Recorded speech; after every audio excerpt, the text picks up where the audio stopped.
The Emperor of Rome rises before dawn, in a military camp on the cold northern frontier, with the barbarians massing somewhere out in the dark and the plague still moving through his legions. And before the day's killing and dying begins, he does a strange thing for the most powerful man on earth. He takes out a private notebook, and he writes himself a reminder that he is going to die, that his power is nothing, that the only thing that matters is whether he meets the day with reason and virtue, and that the man who will oppose him in the field today is his brother, sprung from the same divine reason, and not truly his enemy at all. His name was Marcus Aurelius, and he ruled the greatest empire the Western world had ever seen. From Britain to the sands of Arabia, perhaps a quarter of all the human beings, then alive answering to his word. He could have anything. He could order almost anyone killed. And the private notebook he kept, never meant for publication, written only to steady his own soul in the middle of war and grief and crushing responsibility, survived by luck across nearly 2,000 years. And it is one of the most quietly astonishing documents ever to come down to us. Because it is the diary of the most powerful person in the world, reminding himself, over and over, that he is small, that he is mortal, that his throne is a passing thing and his fame will blow away like smoke, and that every other human being alive, the slave, the foreigner, the enemy soldier across the battle line, shares with him the very same spark of reason, and is therefore, in the deepest sense, his kin. Sit with the strangeness of that. Here is a man who has been handed absolute power over a fifth of humanity, and he uses his private hours to talk himself out of feeling important, to remind himself that he is one small fragment of an enormous rational order, no more central to the cosmos than anyone else. It is one of history's great examples of the humbling we have been tracing through this whole book, but this time it is not forced on a person by some new discovery. This time a human being reaches it by pure thought, and chooses it, and lives by it, at the very summit of the world where every temptation runs the other way. How did the ruler of Rome come to think like this? To answer that, we have to understand the enormous new problem, that the ancient world had just dropped into the lap of every thinking person alive. The problem that Marcus, scribbling in his tent, was struggling to solve. Remember where we left the last chapter. The luminous ideas of the Axial Age had all been born small. The prophets in their little kingdoms, the Buddha in his Ganges towns, Confucius among the squabbling statelets of China, Socrates in a single walkable city. Every one of these breakthroughs had happened in an intimate, human-scaled world, where you knew your neighbors and shared their gods and could imagine a good life among people whose faces you recognized. And then, in the centuries right on the heels of the Axial Age, the small worlds were swallowed. Alexander the Great, in one dizzying decade of conquest, flung Greek language and thought clear across the ancient Near East, from Egypt to the borderlands of India, and then died young, leaving his generals to carve the wreckage into sprawling Greek-speaking kingdoms. In India, the Emperor Ashoka built the Mauryan realm across nearly the whole subcontinent. In China, the endlessly warring states were finally hammered into a single empire and then organized by the mighty Han. And in the West, a single city on the river Tiber began the long, relentless climb that would end with the entire Mediterranean world, and much of Europe besides, governed from Rome. The universalist ideas the sages had reached by pure thought now collided with a universalist fact on the ground. A single political order stretching farther than any human being could ever walk in a lifetime, containing dozens of peoples, dozens of languages, dozens of gods, all thrown together under one vast roof. And this changed the fundamental question of how to live. The teachers of the Axial Age had asked how to live well in a polis, a face-to-face community of people who shared a world. The thinkers of the empires had to ask something new and far lonelier. How do you live well as a subject of an entity too enormous to see, surrounded by strangers who share none of your gods and few of your customs, in a world so big you will never grasp more than a sliver of it? Out of that question, the ancient world forged two ideas so durable that we are still standing on them today. The first, that all human beings belong, in some deep sense, to a single community. The second, that the world is governed by a rational order, one you can name, and study, and appeal to. This chapter is the story of how those two ideas were born, out of the sheer overwhelming bigness of empire. Start in the Greek-speaking world after Alexander, where philosophy did something that might surprise you. It turned into a kind of medicine. In the intimate old city-state, philosophy had ranged freely and grandly over everything, the cosmos, the forms, the nature of the good society. But in the huge, impersonal, unpredictable world of the empires, where an ordinary person had almost no control over the vast machinery grinding along above their heads. The most urgent question became intensely practical and intensely personal. How do I keep my balance? How do I find peace in a world I cannot possibly control? And so philosophy became, in effect, therapy, a set of tools for the soul, techniques for staying steady when everything around you is uncertain. Two great schools offered two great answers, and both are still quietly shaping how people live today, whether they know it or not. The first were the Epicureans, followers of the philosopher Epicurus, and they have been badly slandered by history. Today the word conjures up a lover of luxury, a connoisseur of fine wine and rich food, which is almost exactly backwards. What Epicurus actually taught was that the good life is a life of tranquility, a calm freedom from bodily pain and mental turmoil, and that the way to reach it is not to pile up pleasures but to moderate your desires, to want less, to take joy in simple things and in the company of friends. Crave less, and you can be satisfied by less, and a person satisfied by little is nearly impossible to disturb. But his most radical medicine was aimed at two great fears he believed poisoned human life at the root: the fear of the gods and the fear of death. The gods, Epicurus argued, take no interest in us whatsoever. They do not meddle in the world, or judge our deeds or send disasters, so there is nothing to dread from them. And death, he said, is simply the end of all sensation, and where there is no sensation, there can be no suffering. So death is quite literally nothing to us. While we exist, death is not here. When death is here, we do not exist. The two never meet, and so we never actually experience being dead. Why then fear it? It was a bracing, clear-eyed attempt to talk human beings out of the two terrors that had haunted them since, remember, the first graves were dug in chapter 1, and that ancient question of death first opened. The second school reached deeper still, and cast the longer shadow, the Stoics. And to understand the Stoics you have to grasp the single magnificent idea at their foundation, because everything else flows from it. The Stoics believed that the entire cosmos is pervaded and ordered by reason, a rational principle they called the logos, running through all things like a kind of divine intelligence woven into the fabric of the universe itself. The world is not chaos, it is a rational order. And a human being, they taught, is a fragment of that order. Each of us carries within us a spark of the same universal reason that governs the stars. From this came their famous prescription for how to live. Since you're a piece of a rational cosmos, happiness lies in aligning your will with nature, in accepting the deep rational order of things rather than raging against it. And here they made a distinction so useful that people are still being taught it, in therapists' offices and self-help books 20 centuries later. There are things you can control and things you cannot. You cannot control events, the plague, the shipwreck, the tyrant, the loss, your own eventual death. But you can control your response to them, your judgments, your choices, your character, the stance of your own soul. Wisdom lies in pouring your energy entirely into the one thing that is truly yours, your own mind and will, and in serenely letting go of everything that was never in your power to begin with. That is why Marcus Aurelius, drowning in troubles no human being could master, spent his private hours reminding himself of exactly this. He could not govern the war, or the plague, or the treachery around him, but he could govern himself, and that was enough.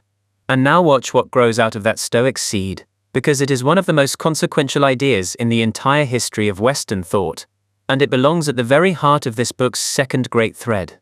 If every human being carries the same spark of universal reason, if the slave and the emperor, the Greek and the so-called barbarian, all share in the same divine logos, then what happens to the ancient walls that divide people? The Stoics followed their own logic to its breathtaking conclusion. Those walls, they said, are at the deepest level unreal. Greek and barbarian, free and slave, this city and that city, my people and your people, these divisions, which every society of the ancient world took as the bedrock structure of reality, dissolve under the light of reason, because underneath them every human being possesses the same essential thing. And so the Stoics said something no one had ever quite said before with such clarity. They spoke of the Cosmopolis, the universal community of all humankind, and they called themselves citizens of the world. Not citizens of Athens, or Rome, or any particular patch of ground, but citizens of the whole human race, members of one single community by virtue of a shared rationality that recognizes no borders. This is the philosophical birth of one of humanity's most powerful and most fragile ideas, a common humanity. The idea that beneath all our differences of language and nation and status, we are one, that the stranger on the far side of the world has a claim on you simply because they, too, are human. We watched the seed of this idea first sprout in the last chapter, in the prophet's insistence that God's justice reaches even the foreigner and the poor. Now the Stoics give it a philosophical foundation and a name, and declare it openly. All human beings, one community, one city, whatever their birth. It is one of the noblest thoughts our species has ever had. And it is worth being honest, right here at its birth, that it would flower and fail again many times across the millennia to come. Proclaimed in the very same centuries that slavery ran the entire economy, betrayed in 10,000 wars and conquests, forever asserted and forever abandoned. The Stoics themselves lived in a slaveholding world and did not overturn it. But once an idea like this is loose in the world, it cannot be fully unthought. It sits there, waiting, a standing rebuke to every wall human beings build between one another, and every later generation that dreams of human rights, of human dignity, of a single human family, is drinking, whether it knows it or not, from this ancient Stoic spring. Rome, for its part, was never much interested in soaring speculation. The Romans were practical people, engineers and soldiers and administrators, and their great contribution to the history of ideas was not a philosophy but something in its own way, just as lasting. They took the raw idea of law and turned it into a science. Cast your mind back to chapter 3, and Hammurabi's laws carved on their pillar of black stone, law made public and permanent for the first time. That was law as a list. Here are the rules, here are the punishments. What the Romans did was something far more sophisticated. Faced with governing a sprawling, multi-ethnic empire full of peoples with wildly different local customs, Roman legal thinkers, the jurists, took the enormous tangled mass of custom and precedent and court decisions and reasoned it into a coherent body of principle. They asked why the laws were as they were. They sought the underlying logic. They built a system in which legal reasoning had a structure you could learn, refine, argue about, and teach. Law became, for the first time, an object of systematic study, a discipline with its own internal logic, rather than just a collection of royal commands to be memorized and obeyed. And in the course of this, Roman thinkers drew a distinction that would echo down the centuries.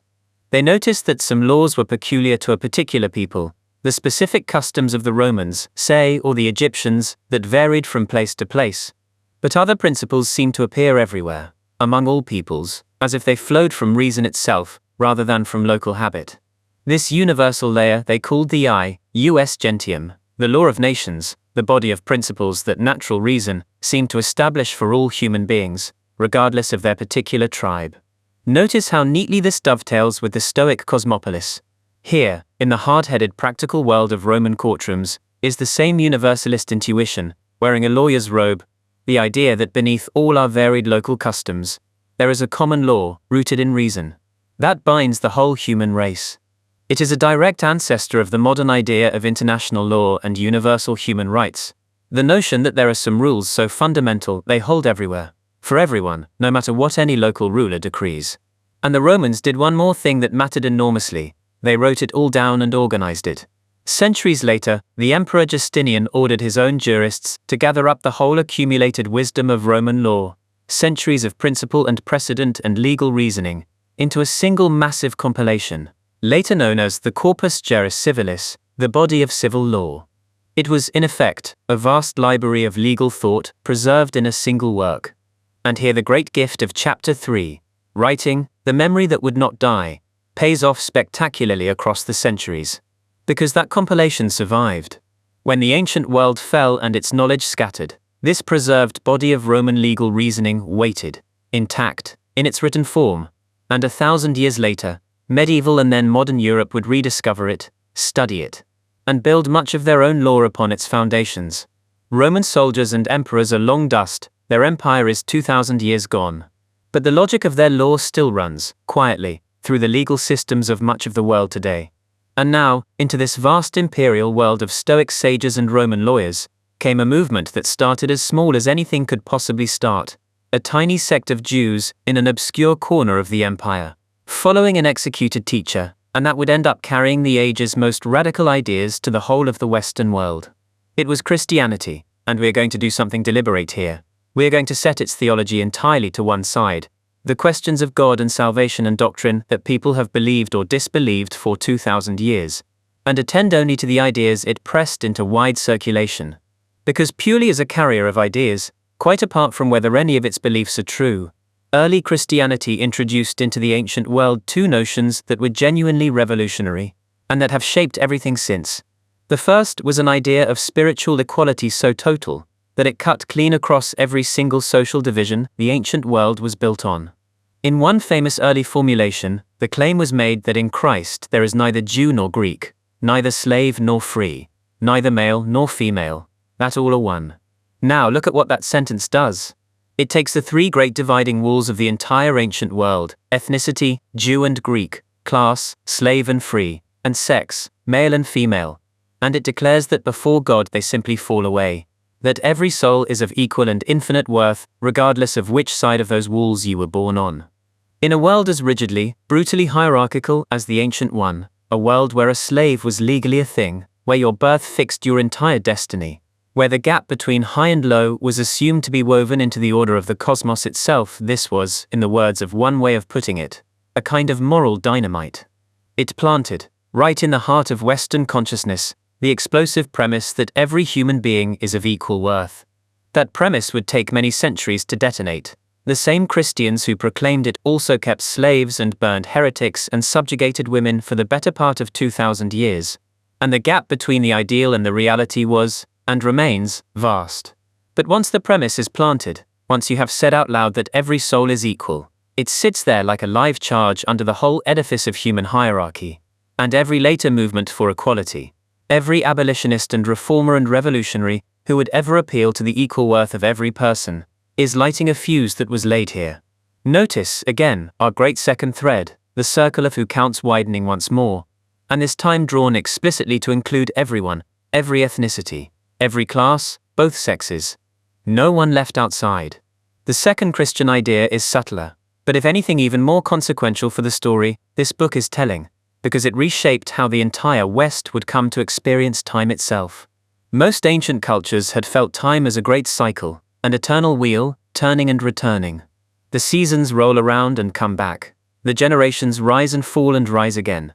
The ages of the world repeat in endless circles. And history, in this vision, is going nowhere in particular. It simply turns. There is no destination, no arrow, no plot, only the vast, patient, meaningless rotation of the wheel. The same things happening again and again forever. This is a natural way to feel time. And much of the ancient world felt it this way. But there was a competing vision, and it had first been introduced by the Hebrew scriptures. Time not as a wheel but as a line, a purposeful sequence, with a beginning, and a direction, and an end toward which it is all moving. History as a story going somewhere. Christianity took this linear vision and carried it across the entire Mediterranean world and beyond. The idea that history has a shape and a plot, a beginning the creation, a decisive turning point at its center, and an end toward which the whole of it is moving, like a narrative building toward its resolution. History, in this view, is not a wheel spinning in place. It is an arrow in flight. It means something. It is going somewhere. And here is why this matters so enormously for everything ahead in this book. Hold on to this idea of linear, meaningful, directional time, of history, as a story that is going somewhere, improving, moving toward a goal, because it is going to reappear, in a startling new costume. Many chapters from now. Strip away the religion, keep the shape, and this ancient idea becomes something that will define the entire modern age. The belief in progress, the conviction that history moves forward, that tomorrow can be better than today, that the human story is going somewhere good. That belief, which feels so natural to us now that we can barely imagine thinking otherwise, is not natural at all. It is not how most of humanity experienced time for most of history. It entered Western consciousness here, wearing religious dress, and it would take more than 1,000 years, and the vast transformations we will witness in later chapters, before it stepped out of those robes and became the secular faith in progress that still drives our world. When we reach the Enlightenment, and its bold new claim that history improves, remember this moment. The seed was planted here, now, and this is essential. We must resist a powerful and lazy temptation, the temptation to tell this story as though all the important ideas of this age were being born around the Mediterranean, while the rest of the world sat quietly waiting. That is simply false, and any honest account has to set two other achievements, born in these same centuries far to the east, right alongside the Greek and Roman and Christian story, because in their own way they matter just as much. And one of them underpins nearly everything in the later scientific chapters of this book. In China, the empires refined and institutionalized an idea of tremendous power, so powerful, and so far ahead of its time, that it would take Europe more than another 1,000 years to catch up to it. The idea was this, that the offices of the state, the positions of real power and responsibility in running the empire, should be filled not by birth but by demonstrated ability. Not according to who your father was, not according to your bloodline or your noble title, but according to talent and knowledge, tested and selected through formal examinations. This is the beginning of rule by merit, the radical notion that a poor farmer's brilliant son should be able to rise, on the strength of his own proven ability, to help govern the realm, while a lazy nobleman's mediocre son should not. Set this against the rest of the ancient and medieval world, where birth was destiny and power was inherited as a matter of course, and you can see how genuinely revolutionary it was. The idea that positions should be earned by competence, rather than handed down by blood, an idea we now consider so basic to fairness that we take it utterly for granted, was pioneered here, in imperial China, over 1,000 years before the West would begin, haltingly, to adopt it. And in India, mathematicians achieve something whose staggering importance is disguised by how small it looks, something so fundamental that the entire later edifice of mathematics and science, right down to the device these words may be displayed on, would be impossible without it. They took zero, nothing, absence, emptiness, and they treated it not as a mere gap or placeholder, but as a number in its own right, a full member of the number system, with its own rules for how it behaves in calculation. Pause on how strange and how daring this is, because familiarity has completely numbed us to it. Every other number counts something, 3 sheep, 5 stones, 10 fingers. But 0 counts nothing. It is the number of things that aren't there. To grant nothing a name, and a symbol, and a definite place on the number line, and then to work out the precise rules for how this combines and interacts with all the other numbers in arithmetic, this was a conceptual leap of the very first order. An act of pure abstraction as bold as anything in this entire book. It is the mind, once again, doing the thing we watched it first learn to do in chapter 1. Making a symbol stand for something that is not physically present, except now the is absence itself, nothingness given a name and put to work. And the payoff was civilization altering. Without 0, the elegant place value system of writing numbers, the system where the position of a digit tells you its value, where the same symbol 1 means 1 or 10 or 100, or 1,000 depending on where it sits cannot function at all. And without that system, the whole machinery of modern calculation, and the mathematics and science and computation built upon it, simply collapses. Every sophisticated sum you have ever done, every calculation any computer has ever performed, rests silently on this ancient Indian insight, the audacious decision to give nothing a name, and let it do arithmetic. And then, as all empires eventually do, this fractured and fell. Rome's western half slowly dissolved, not in a single dramatic crash, but in a long unraveling, into a patchwork of successor kingdoms, and the grand unified political order of the ancient Mediterranean gave way to something smaller, poorer, and more fragmented. The period that followed in Western Europe used to be called, dismissively, the Dark Ages, though historians now use that phrase with heavy qualification and considerable discomfort, because it was never nearly as dark as the name suggests, and because, as we are about to see in the next chapter, the light of learning was in fact blazing brilliantly during these very centuries, just not where the old European-centered story thought to look. But here is the crucial thing, the thing that ties this whole chapter to the deepest theme of the book. The ideas did not die with the empires that spread them. The political forms crumbled, the ideas endured. And this is possible only because of what we learned in chapter 3, because these ideas had been written down, fixed in a memory more durable than any kingdom, able to outlive the civilizations that produced them and wait, patiently, in libraries and monasteries and manuscripts, for later generations to rediscover them. The dream of a single human community, all people citizens of one world city. The vision of a rational cosmic order that the human mind can name and comprehend. The law of nations, rooted in universal reason. The premise of equal souls, moral dynamite with a slow-burning fuse. The sense of history as a purposeful line moving toward a goal. Rule by merit rather than birth. 0. The number that made modern mathematics possible. Every one of these was now loose in the world, no longer bound to any throne or empire, but free-floating, indestructible, waiting to be gathered up, argued over, and built into new institutions by minds not yet born. And when they were gathered up, when this scattered inheritance of ancient ideas was finally collected, preserved, expanded, and set on the road to the modern world, it would happen, at first, not in Europe at all.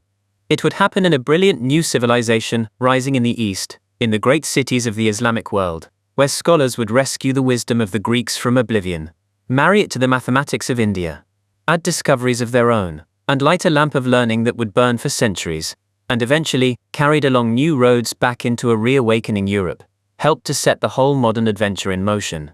That is where we go next.